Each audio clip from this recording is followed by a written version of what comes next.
Welcome to the Robert Half Second Quarter 2025 conference call. Today's conference call is being recorded.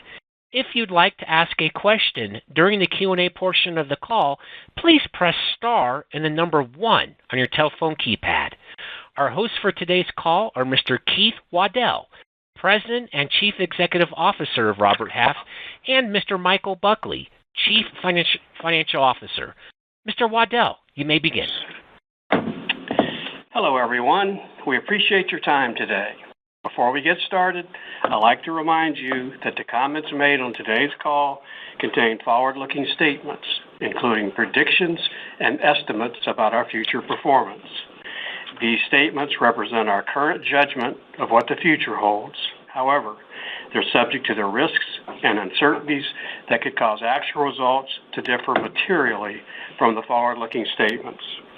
These risks and uncertainties are described in today's press release and in our most recent 10-K and 10-Q filed with the SEC. We assume no obligation to update the statements made on today's call.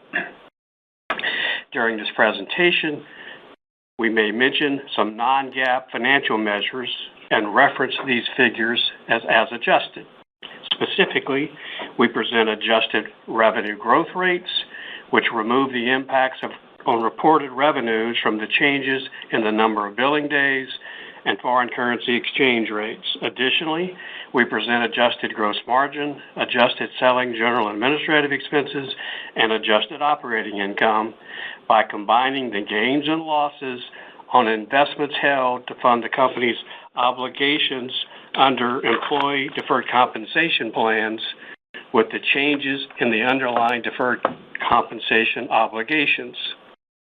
Since the gains and losses from investments and the changes in deferred compensation obligations completely offset, there's no impact on our reported net income. Reconciliations and further explanations of these measures are included in a supplemental schedule to our earnings press release. For your convenience, our prepared remarks for today's call are available in the Investor Center of our website, roberthalf.com. For the second quarter of 2025, global enterprise revenues were $1.37 billion, down 7% from last year's second quarter on both a reported basis and on an adjusted basis. Net income per share in the second quarter was 41 cents compared to 66 in the second quarter 1 year ago. Revenues and earnings were in line with the midpoint of our previous second quarter guidance. Elevated global economic uncertainty persisted throughout the quarter, extending client and job seeker caution, elongating decision cycles, and subduing hiring activity and new project starts. Revenue levels fell modestly during the first 2 months of the quarter, then stabilized at lower levels in June, which continued post-quarter into July. We're very well positioned to capitalize on emerging opportunities and support our clients' future talent and consulting needs through the strength of our industry-leading brand, our people, our technology, and our unique business model that includes both professional staffing and business consulting services. Cash flow provided by operations during the quarter was $119 million. In June, we distributed a 59-cent per share cash dividend to our shareholders of record for a total cash outlay of $59 million. Our per share dividend has grown an average of 11.5% annually since its inception in 2004. The June 2025 dividend was 11.3% higher than in the prior year. We also acquired approximately 450,000 Robert Half shares during the quarter for $20 million. We have 6.2 million shares available for repurchase under our board-approved stock repurchase plan. Return on invested capital for the company was 12% in the second quarter. Now I'll turn the call over to our CFO, Mike Buckley. Thank you, Keith, and hello, everyone. As Keith noted, global revenues were $1.37 billion in the second quarter. On an adjusted basis, second quarter Talent Solutions revenues were down 11% year over year. U.S. Talent Solutions revenues were $668 million, down 11% from the prior year's second quarter. Non-U.S. Talent Solutions revenues were $207 million, down 13% year-over-year. We conduct Talent Solutions operations through offices in the United States and 18 other countries. In the second quarter, there were 63.2 billing days compared to 63.5 billing days in the same quarter 1 year ago. The third quarter of 2025 has 64.2 billing days compared to 64.1 billing days during the third quarter of 2024. Currency exchange rate movements during the second quarter had the effect of increasing reported year-over-year total revenues by $8 million, $4 million for both Talent Solutions and Protiviti. Contract Talent Solutions bill rates for the second quarter increased 3.8% compared to 1 year ago, adjusted for changes in the mix of revenues by functional specialization, currency, and country. This rate for the first quarter was 4.2%. Now let's take a closer look at results for Protiviti. Global revenues in the second quarter were $495 million. $396 million of that is from the United States, and $99 million is from outside of the United States. On an adjusted basis, global second quarter Protiviti revenues were up 2% versus the year-ago period. U.S. Protiviti revenues were down 1%, while non-U.S. Protiviti revenues were up 11% compared to 1 year ago. Protiviti and its independently owned member firms serve clients through locations in the United States and 28 other countries. Turning now to gross margin. In Contract Talent Solutions, second quarter gross margin was 39.1% of applicable revenues versus 39.3% in the second quarter 1 year ago. Conversion, or contract to hire, revenues were 3.4% of contract revenues in both the current quarter and the second quarter of 2024.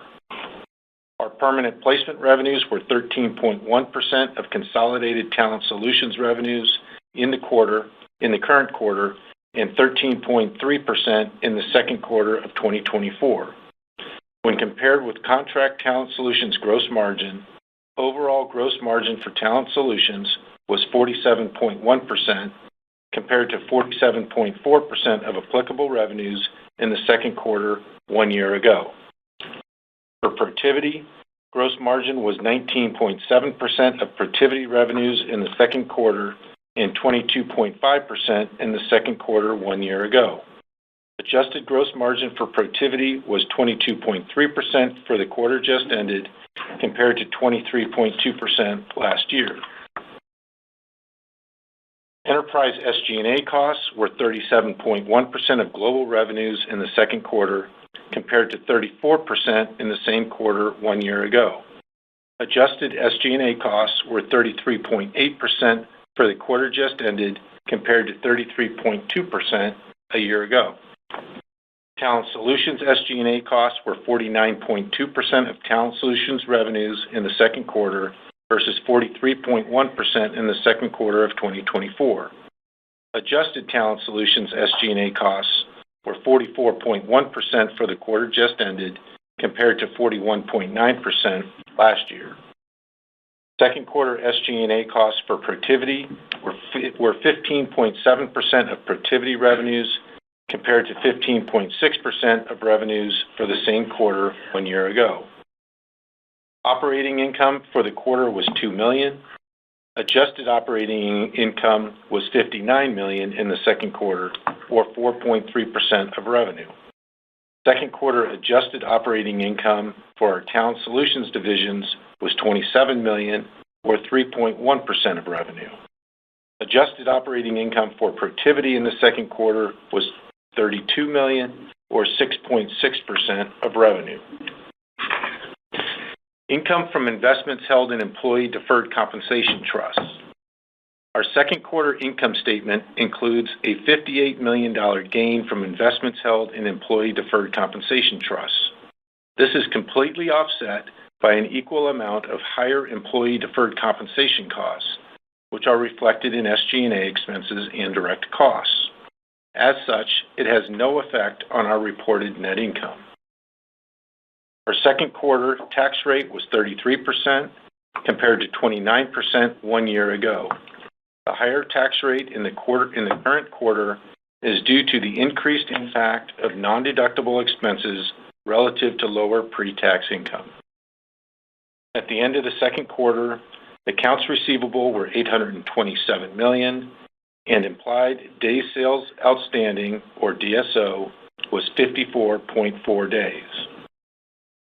Before we move to third quarter guidance, let's review some of the monthly revenue trends we saw in the second quarter and so far in July, all adjusted for currency and billing days. Contract Talent Solutions exited the second quarter with June revenues down 11% versus the prior year, compared to an 11% increase for the full quarter. Revenues for the first 2 weeks of July were down 10% compared to the same period last year. Permanent placement revenues in June were down 20% versus June of 2024. This compares to a 13% decrease for the full quarter. For the first 3 weeks in July, permanent placement revenues were down 14% compared to the same period in 2024. We provide this information so that you have insight into some of the trends we saw during the second quarter and into July. But as you know, these are very brief time periods. We caution reading too much into them. With that in mind, we offer the following third quarter guidance. Revenue, $1.31 billion to $1.41 billion. Income per share, 37 to 47 cents. Midpoint revenues of $1.36 billion are 8% lower than the same period in 2024 on an as-adjusted basis. On a sequential basis, midpoint estimated Q3 revenues are down 3%. For the most recent 6-week period ended July 11th, weekly sequential revenues have remained essentially flat. Midpoint adjusted operating income dollars are expected to increase sequentially from Q2, the first sequential Q3 increase since 2021. The major financial assumptions underlying the midpoint of these estimates are as follows. Adjusted revenue growth year over year for Talent Solutions down 9 to 13%. Protiviti flat to down 4%. Overall down 6 to 10%. Adjusted gross margin percentage for Contract Talent 38 to 40%. For Protiviti 22 to 24%. Overall 37 to 40%. Adjusted SG&A as a percentage of revenue, Talent Solutions 43 to 45%, Protiviti 15 to 17%, overall 33 to 35%. Adjusted operating income as a percentage of revenue, Talent Solutions 2 to 4%, Protiviti 6 to 8%, overall 3 to 6%. Tax rate 31 to 35%, shares 100 to 101 million. 2025 capital expenditures and capitalized cloud computing costs $75 million to $90 million, with $15 to $25 million in the third quarter. All estimates we provide on this call are subject to the risks mentioned in today's press release and in our SEC filings. Now I'll turn the call back over to Keith. Thank you, Mike. The fears of economic recession have eased as worst-case trade policy concerns have not materialized, and proposed tax changes have now become law. Small business confidence levels have also rebounded modestly from recent lows. The U.S. job market remains resilient, with the overall unemployment at 4.1%. Labor supply constraints remain. Particularly noteworthy is that the unemployment rate for college-educated professionals is holding steady at just 2.5%, with even lower rates prevailing among specialized accounting, finance, and technology roles. Although current hiring and quit rates remain subdued and well below post-COVID highs, job openings continue to be well above historical levels, indicating strong pent-up hiring demand. As business confidence improves, there's a corresponding acceleration in hiring urgency, project demand, and the reprioritization of previously deferred initiatives.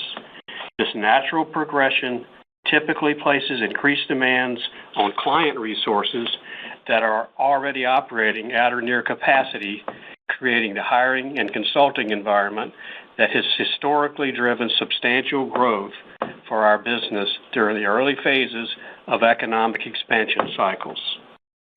Protiviti achieved year-on-year revenue growth for the fourth quarter in a row, though growth rates have moderated as a result of continued economic uncertainty.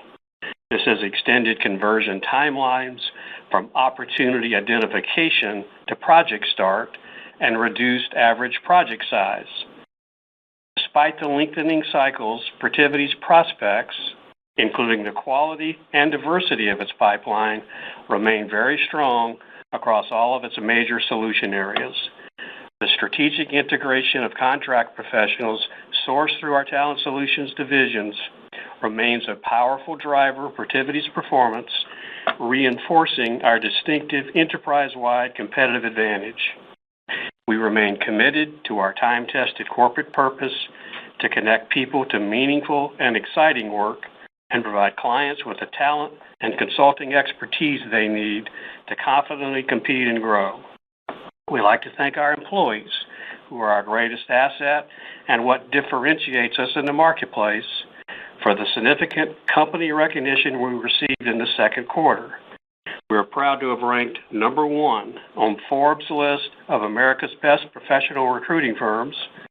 We were also recognized by Forbes as one of America's Best Temporary Staffing Firms and one of America's Best Executive Recruiting Firms.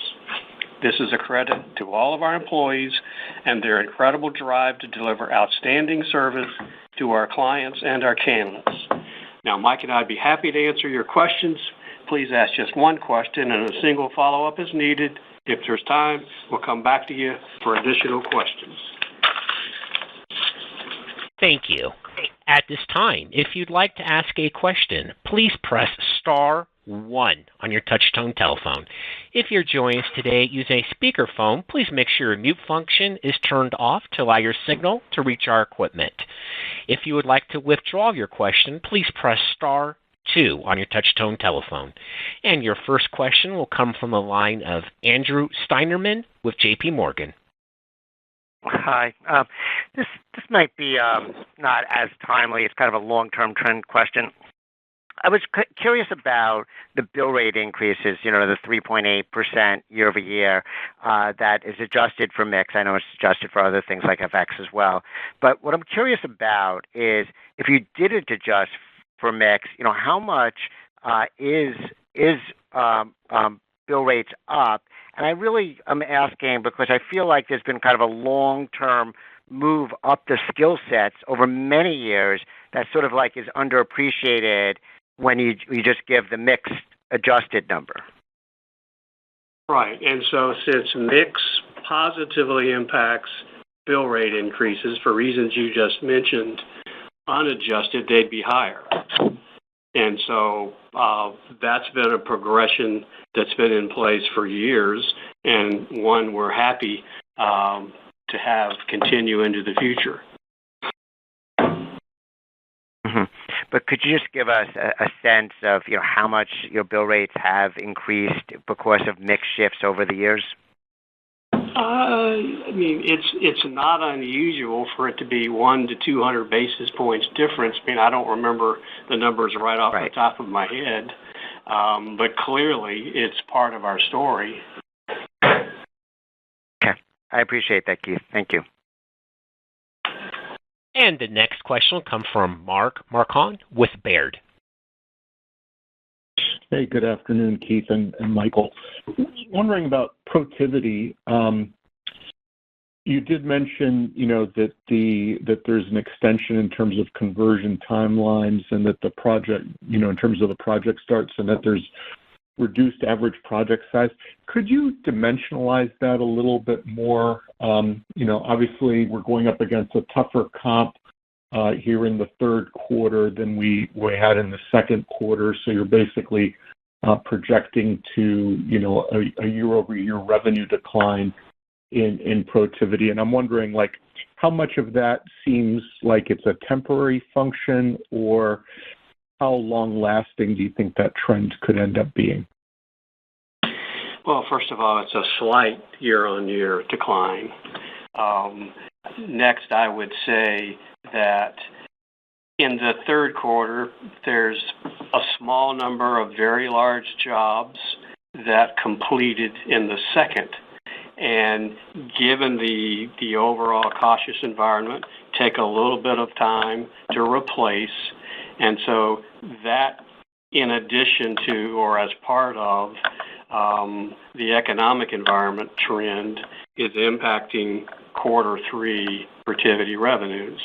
While it's seeing in quarter three its typical Sarbanes-Oxley compliance lift seasonally that it always does, the other solutions are somewhat lower for this large project phenomenon that I just talked about. Temporary versus longer term, if you look at their pipeline is still up year on year.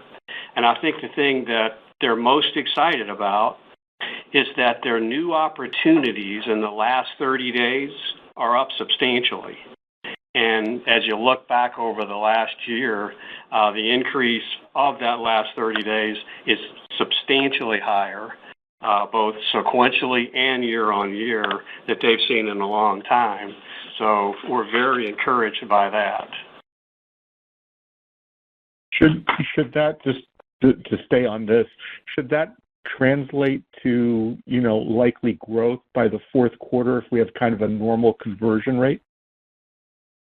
Again, because we're so close to year-on-year growth, it doesn't take that much revenue to swing it one way or the other.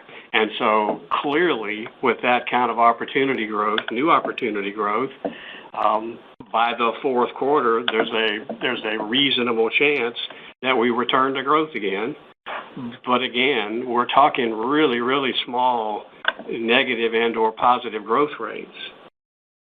Generally speaking, Protiviti's been very resilient during this more challenged economic period of the last 2 or 3 years, and that is expected to continue.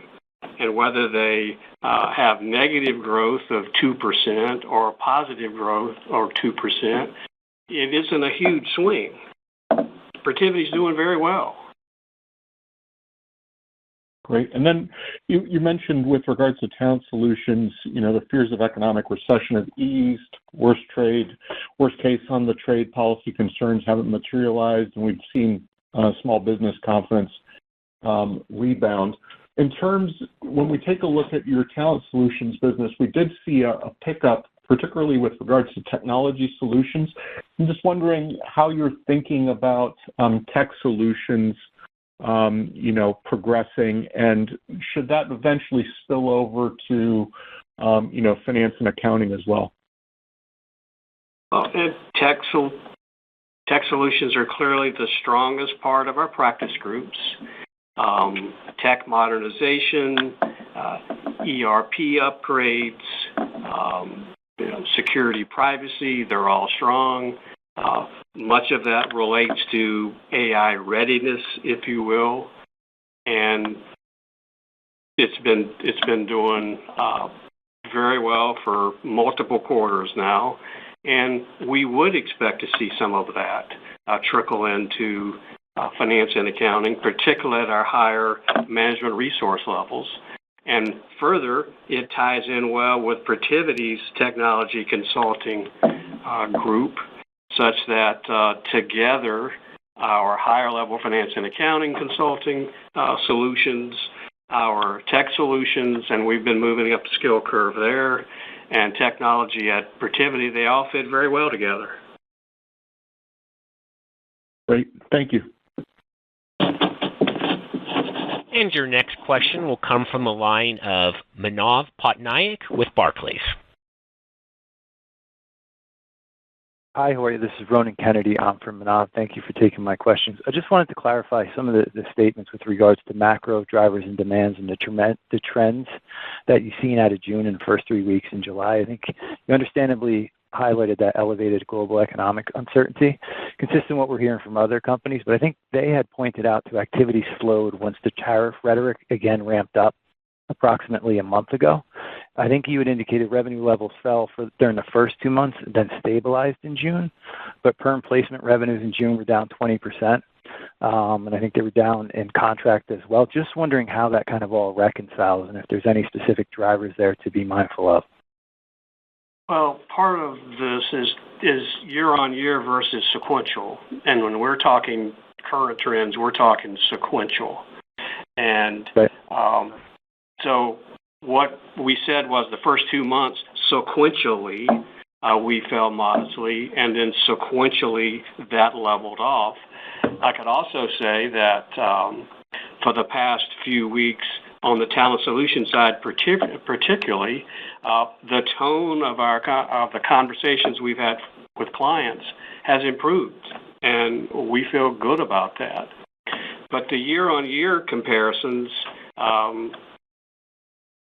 also consider what happened sequentially a year ago, and in times like these, we tend to focus more on sequential than year-on-year, and that's how we describe the trends. And so sequentially on the Protiviti side, a nice surge in new opportunities last 30 days. Talent solution side, the tone of client conversations has definitely gotten better in the last few weeks. If you take our current run rate in talent solutions through mid-July and you apply that to the full quarter, we're about 2% down sequentially. And our guidance is that we would be down 4% sequentially. So we've added a little conservatism to our guidance relative to where we are at the moment. And again, everything sequentially. Thank you for the clarification. Appreciate it. And then on, if I may, as a follow-up, can you just talk about the dynamics of margin drivers, the puts and takes to guided margins, whether that's mix, conversion, wage rate, inflation, bill pay spreads, et cetera, for the guided margin, please, for 3Q? Sure. On the talent solutions side, gross margins pretty consistent. Nothing new there. On the SG&A side, we've pretty much abated the negative operating leverage we've gotten for many quarters in a row, and so that there's not much change in talent solutions SG&A as a percent of revenue in our Q3 guidance. And as we said in our remarks, on a progression from Q2 to Q3, Talent Solutions has had one of the best, will have one of the best quarters it's had at the operating line that it's had in 4 years.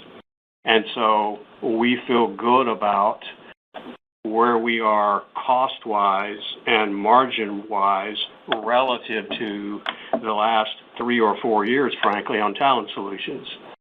In Protiviti, we get an uptick in gross margin and segment income sequentially. That's largely driven by the seasonal lift they get from Sarbanes-Oxley compliance work, which they anticipate getting again.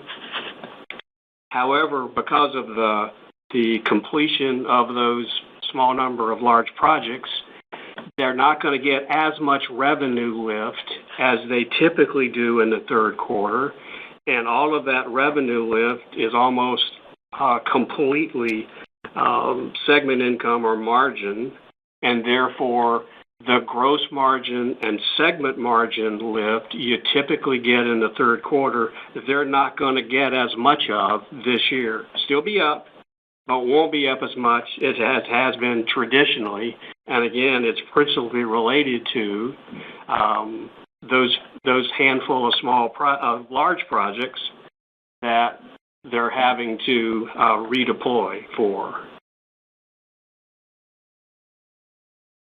Thank you very much. Appreciate it.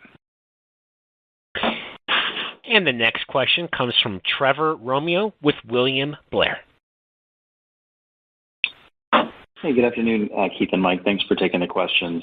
I had another kind of macro-related question to start. You talked about the conversations improving for account solutions in the last month or so. I guess the question I have is, does it feel like the confidence and the tone of conversations are back to where they were maybe a couple quarters ago? I guess coming into the year, you did see the post-election increase in confidence metrics. Are we back there yet? And if not, I guess, what do you think will it take to get back to those types of levels of confidence? It's subjective, but I would say we're not there. We're not back there yet, but we're headed there. And I'll tell you, the last few weeks on the talent solutions side, particularly, and as represented by the new opportunities in Protiviti, tone is definitely better. It's not euphoric like it was post-election, but it's certainly going in the right direction, which is a nice change from 90 days ago when we didn't feel this way. I'd say we definitely feel better today than we felt 90 days ago. Mm-hmm. Okay, thanks. That makes a lot of sense. And then I had a follow-up about the entry-level, sort of the college grad labor market. We've seen a lot of press lately about some incremental weakness in that area. So just given, I guess, your perspective, would love to hear your thoughts on maybe what's going on in the entry-level white-collar labor market. Is it just economic uncertainty? Are you seeing any pressure from maybe advancements in AI or anything like that? Well, first of all, our small business clients typically expect experienced staff when they come to us for contractors. And so we don't really have that many right out of college graduates that we place on the contract side. On AI, we could talk forever. But let me make a few comments. First of all, we know definitively that so far AI has had very little impact on our revenues. We did a deep dive. We took all the roles that were identified by the World Economic Forum as most vulnerable. They would include things like data entry, bookkeeping, customer service, the ones you always read about. And our data says that so far they haven't performed any differently than the other roles. Interestingly, the NFIB just did a technology survey of its constituents. 98% reported that AI had no impact to their number of employees. There are other studies that have come out recently, the National Bureau of Economic Research being one of them, that has concluded so far no association between AI and jobs growth, with a possible exception of tech companies that you read a lot about. But part of that's they're selling their own book. And so, at least so far, when you look at the staffing industry and Robert Half specifically, we can say AI has not impacted how we've performed. Now, as to the future, there are opinions all over the lot. We would say that historically the staffing industry has been great about being very fluid and pivoting to where the jobs and the skills are, old and new. We operate in the spot market every day, and you have to go where the jobs and skills are to survive. I'd say further, with every technology cycle, there's a lot of transition work, and we're seeing that as well. We talked already about tech modernization, ERP platform upgrades, data, etc. And so that's positive. The other thing I would say is, and this was confirmed in this NFIB survey, that SMBs are always later adopters, and we're 70% SMB. They have less budget. They don't have large volumes of people performing repetitive tasks. There's less structure to the data. They need more proof of ROI. And so they're always later adopters, and they're expected to be later adopters with AI. That said, we at Robert Half, we believe in technology. We believe in AI. As you know, we've got award-winning matching and lead scoring engines that are very effective. And if anything, we think if the world gets more AI-centric, more technology-centric, we should be able to take share from our true competitors, which are local and regional staffing firms. They don't have the resources. They don't have the proprietary data at scale to compete.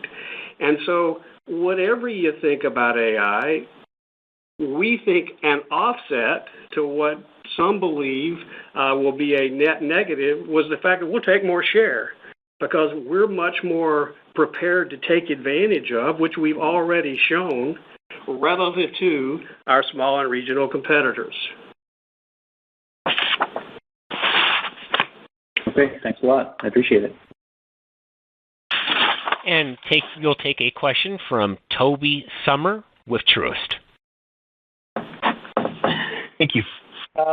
Within Protiviti, in your financial services sort of industry customer set, what's your experience been? And is that part of the business and that customer set performing any differently than the business as a whole? Well, since it's so large a portion of Protiviti, it's almost half its revenue, between 40 and 50% typically.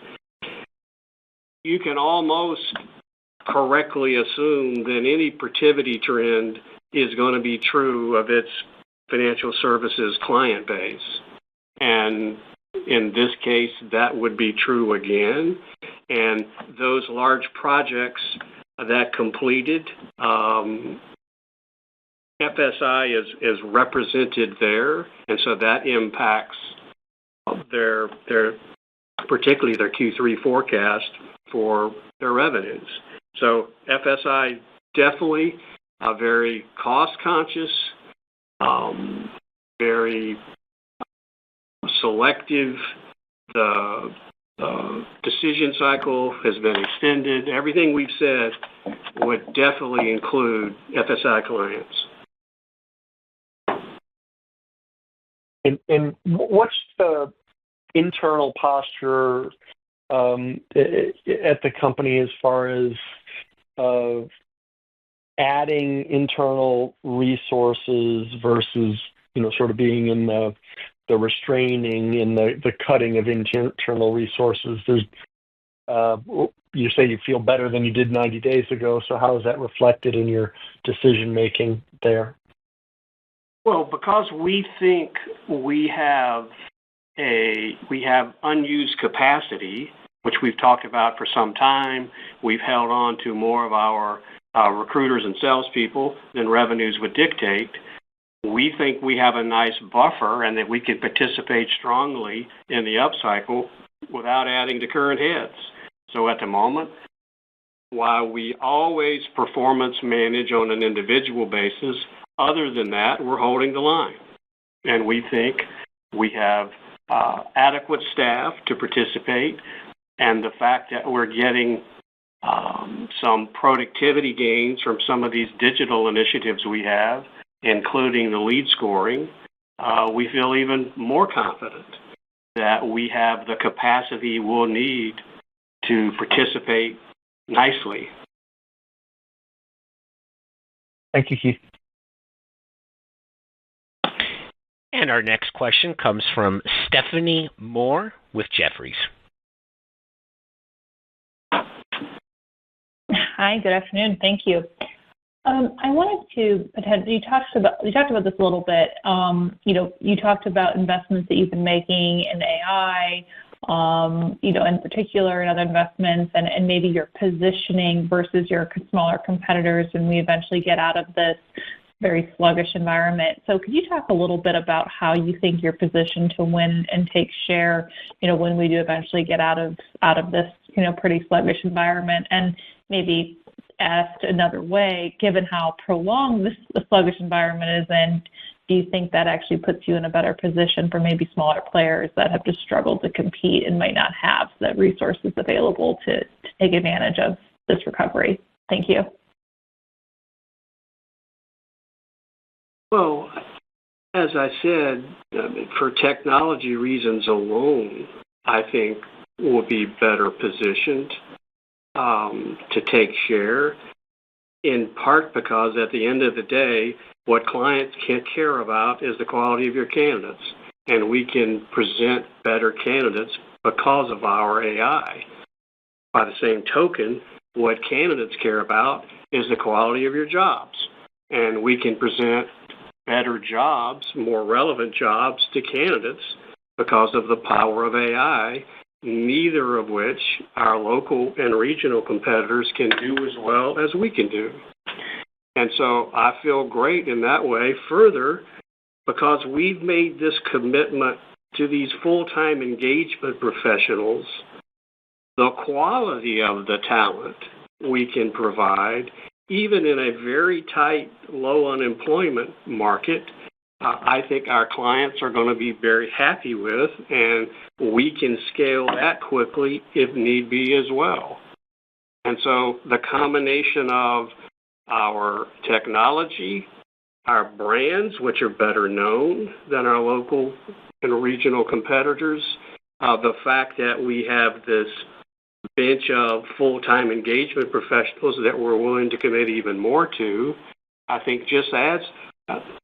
And so, frankly, and by the way, the latter is very margin accretive, and so I believe we're positioned to benefit relative to that competitor set better today than we ever have.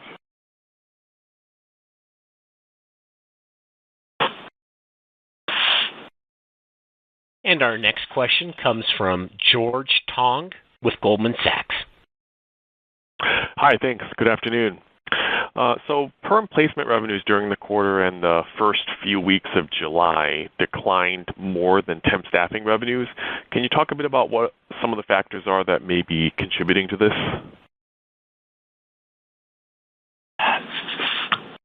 So, George, perm has been more volatile than contract forever. And so short-term differences, one versus the other, are normal, frankly, and explanations don't really say much about trends. And I'd say perm in April didn't see the lift we would typically see in the second quarter, but at that lower level, we leveled out in May and June.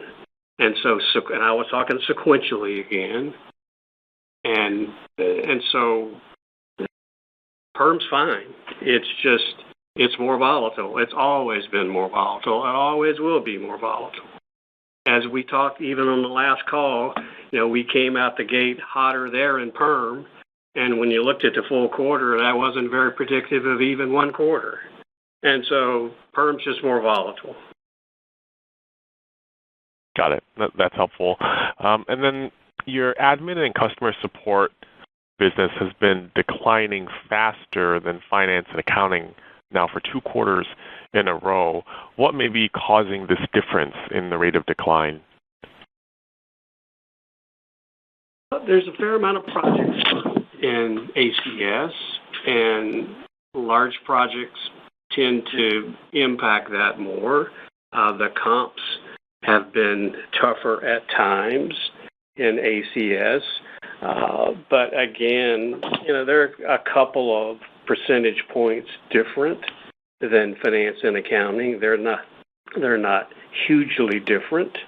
If you look at a year ago, you'll find that the comps for ACS are tougher than the comps for accounting, and that somewhat gets reflected in the year-on-year growth rates.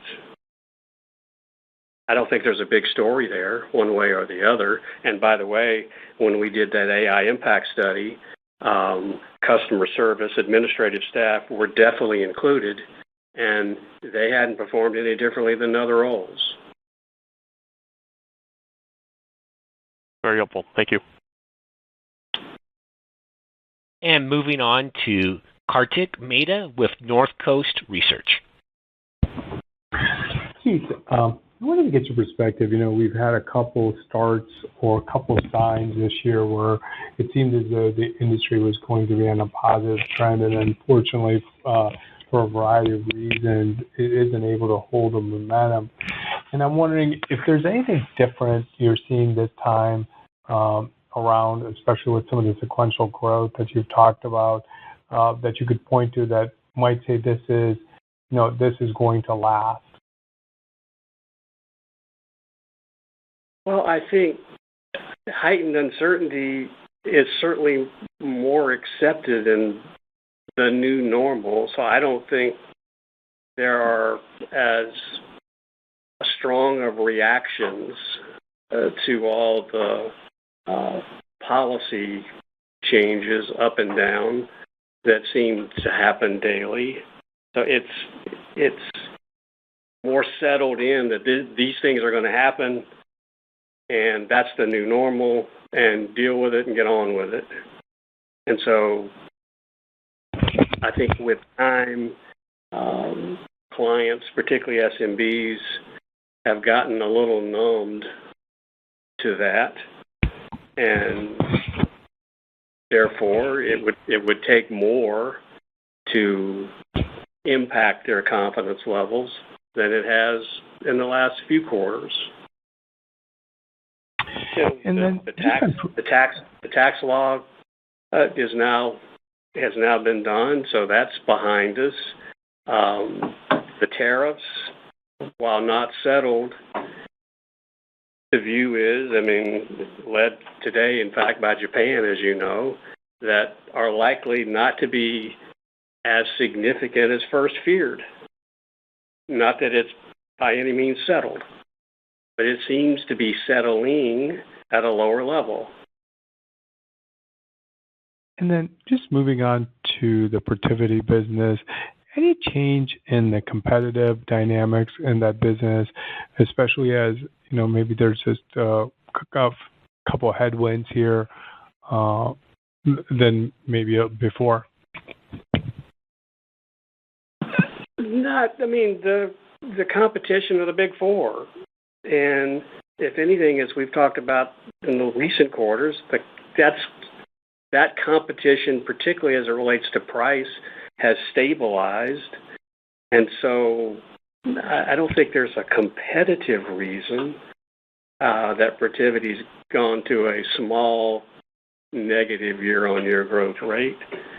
I wouldn't say that's about competitive dynamics at all. Thank you very much. Appreciate it. And your next question comes from Jeff Silber with BMO Capital Markets. Hey, thank you very much. This is Ryan on for Jeff. You mentioned that 70% of the business is SMB. Was just wondering how your larger enterprise customers fared in April and May. Perhaps they were a little bit less sensitive, but was just curious. Thank you. Well, we don't typically quantitatively break out the difference, but generally speaking, I would say our enterprise clients have been a bit more resilient than our SMB clients for several quarters. And you see that in Protiviti's results, where their client base is very different than Talent Solutions, where they're principally enterprise clients. So enterprise, a little better than SMB. Appreciate that. Just for the follow-up on non-U.S. Protiviti, the growth there was up quite a bit this quarter. Was wondering if you could break down the drivers there. Thank you. So first of all, the comps are dramatically different between U.S. and non-U.S. A year ago, U.S. grew 3% and non-U.S. was down 16%. So the comps are dramatically different, point one. But point two, Protiviti in Germany and in Canada have some very large joint go-to-market projects with Talent Solutions, and they're doing very well. And that's expected to continue. So we feel good about Protiviti's international operations, particularly Europe, particularly Germany, and there's a lot of excitement about this defense and infrastructure spending coming. Hadn't happened yet, but we feel good about Protiviti non-U.S.